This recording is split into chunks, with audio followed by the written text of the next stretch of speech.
ಖಡ್ಗದ ಹಾದಿ ನ್ಯೂಸ್ ಚಾನೆಲ್ಗೆ ಸ್ವಾಗತ. ವಿಜಯಪುರ ಜಿಲ್ಲೆಯ ಮುದ್ದೇಬಿಹಾಳ ತಾಲೂಕಿನ ಮಡಿಕೇಶ್ವರ ಗ್ರಾಮಕ್ಕೆ ತಾಲೂಕ್ ಪಂಚಾಯಿತಿ ಸಿಇಒ ದಿಢೀರನೆ ಭೇಟಿ ನೀಡಿದರು. ಮಡಿಕೇಶ್ವರ ಗ್ರಾಮದ ಅಂಗನವಾಡಿ ಕೇಂದ್ರಗಳನ್ನು ಪರಿಶೀಲಿಸಿ ಗ್ರಾಮ ಪಂಚಾಯಿತಿ ಸಿಬ್ಬಂದಿ ಇವರಿಗೆ ಗ್ರಾಮ ಸ್ವಚ್ಛತೆ, ಅಂಗನವಾಡಿ ಕೇಂದ್ರ ಸ್ವಚ್ಛತೆ, ಶಾಲಾ ಆವರಣ ಸ್ವಚ್ಛತೆ ಬಗ್ಗೆ ಸಿಬ್ಬಂದಿಗಳು ಹೆಚ್ಚಿನ ಗಮನ ಹರಿಸಬೇಕು. ಅಂಗನವಾಡಿ ಕೇಂದ್ರಗಳು ಮಕ್ಕಳಿಗೆ ದೇವಾಲಯ ಇದ್ದಂತೆ. ಅಂಗನವಾಡಿ ಕೇಂದ್ರಕ್ಕೆ ಬರುವ ಮಕ್ಕಳಿಗೆ ಆಟದ ಸಾಮಗ್ರಿಗಳನ್ನು ಕೊಟ್ಟು ಮಕ್ಕಳಿಗೆ ಮನವೊಲಿಸಬೇಕು. ಮಕ್ಕಳ ಆಟದ ಮೈದಾನ ಸ್ವಚ್ಛವಾಗಿರಬೇಕು. ಯಾವುದೇ ಅಪಾಯಕಾರಿ ವಸ್ತುಗಳನ್ನು ಮಕ್ಕಳಿಂದ ದೂರ ಇಡಬೇಕು. ಗ್ರಾಮದ ಅಂಗನವಾಡಿ ಕೇಂದ್ರಗಳಿಗೆ ಸುಣ್ಣ ಬಣ್ಣ, ವಿದ್ಯುತ್ ಒದಗಿಸಲು ಗ್ರಾಮ ಪಂಚಾಯಿತಿ ಅಭಿವೃದ್ಧಿ ಅಧಿಕಾರಿಗಳಿಗೆ ಸೂಚಿಸಿದರು ಮತ್ತು ಸ್ವಚ್ಛತೆಯ ಬಗ್ಗೆ ಹೆಚ್ಚಿನ ಜಾಗ್ರತೆ ವಹಿಸಬೇಕೆಂದರು.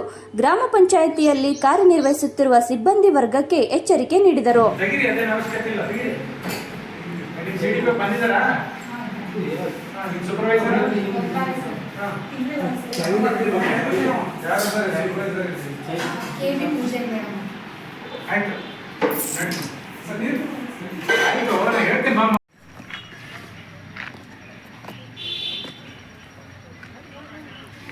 ಈಗ ಇಲ್ಲೇನೈತಲ್ಲ ಅದನ್ನ ಈಗ ಇದು ಮಾಡಿರಲ್ಲ, ಒಂದು ಲೆವೆಲ್ ಮಾಡಿಸ್ಕೋರಿ.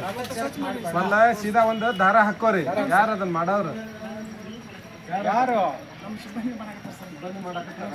ಆಯ್ತು, ಮಾಡಲಕ್ಕ ದಾರ ಹಾಕೋರಿ. ಒಂದು ದಾರ ಉದ್ದನ ಒಂದು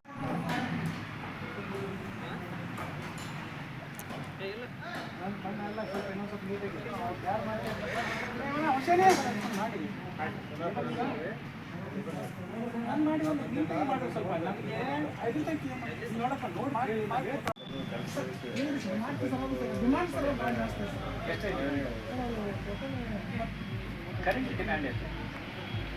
ಕರೆಂಟ್ 27 ಲಕ್ಷ ಬಂದೈತಿ. 25-26 ಲಕ್ಷ ಮಾಡ್ತಾರೆ.